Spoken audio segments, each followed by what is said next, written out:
Assalamualaikum warahmatullahi wabarakatuh. Perkenalkan, nama saya Diadu Lestari Purba dengan NPM 2202060014. Di sini saya membuat video ini guna untuk memenuhi tugas konseling lintas budaya dengan dosen pengampu Pak Mori Dianto MPD.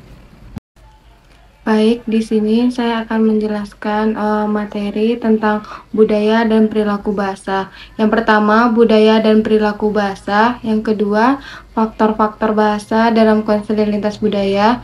Yang ketiga, faktor perilaku dalam konseling lintas budaya. Yang pertama, saya akan menjelaskan tentang budaya dan perilaku bahasa. Budaya dan perilaku bahasa berkaitan erat dengan cara kita berkomunikasi dan bagaimana kita memahami dunia di sekitar kita. Budaya mempengaruhi bahasa, termasuk kosakata, gaya berbicara, dan bahkan kebijakan komunikasi yang dianggap sopan atau tidak sopan dalam suatu masyarakat. Perilaku bahasa mencakup hal-hal seperti etika, berbicara, kegunaan bahasa tubuh, dan norma-norma komunikasi yang mengatur interaksi antar individu. Kedua, faktor bahasa dalam konseling lintas bahasa.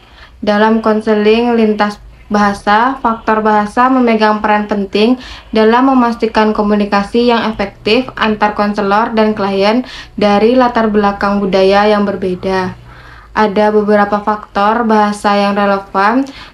Yang pertama, kemampuan berbahasa. Konselor perlu memahami beberapa, baik klien memahami bahasa yang digunakan dalam sesi konseling. Jika klien tidak mahir dalam bahasa yang digunakan dalam sesi, penerjemahan mungkin diperlukan. Yang kedua, kosakata khusus. Bahasa memiliki nuansa budaya dan konotasi tertentu yang dapat bervariasi di antara budaya. Konselor harus memahami kosakata yang dapat mempengaruhi pemahaman kita terhadap konsep-konsep dalam konseling. Yang ketiga, gaya berbicara. Gaya berbicara termasuk nada suara, kecepatan, dan intonasi dapat mempengaruhi persepsi dan pemahaman. Konselor perlu memperhatikan gaya berbicara yang sesuai dengan budaya klien. Yang keempat, norma komunikasi. Norma budaya dapat mempengaruhi cara seseorang berkomunikasi, termasuk apakah mereka lebih suka berbicara langsung atau tidak langsung, atau seberapa terbuka mereka dalam berbagai masalah pribadi. Yang kelima, pemahaman budaya. Konselor harus memiliki pemahaman yang baik tentang budaya klien, termasuk nilai-nilai, keyakinan, dan praktik budaya yang dapat mempengaruhi persepsi dan sikap terhadap konseling. Dengan memperhatikan faktor-faktor bahasa ini, konselor dapat meningkatkan kemampuan mereka untuk memberikan layanan yang sensitif terhadap budaya dan efektif dalam konteks lintas budaya. Yang ketiga, faktor perilaku dalam konseling lintas budaya. Dalam konseling lintas budaya, faktor-faktor perilaku memainkan peran penting dalam memahami dan merespon kebutuhan klien dari latar belakang budaya yang berbeda. Beberapa faktor perilaku yang relevan.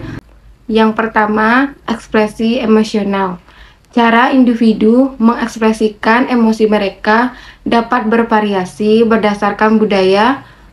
Konselor perlu memahami bagaimana ekspresi emosional yang berbeda dapat dipahami dan dikelola dalam konteks budaya klien. Yang kedua, etika berbicara. Norma-norma etika berbicara, seperti seberapa sering seseorang menyela atau memberikan umpan balik, dapat bervariasi secara budaya. Konselor perlu sensitif terhadap norma-norma ini agar tidak mengganggu proses konseling.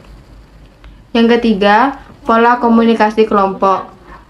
Beberapa budaya mungkin lebih berorientasi pada komunikasi kelompok daripada individu.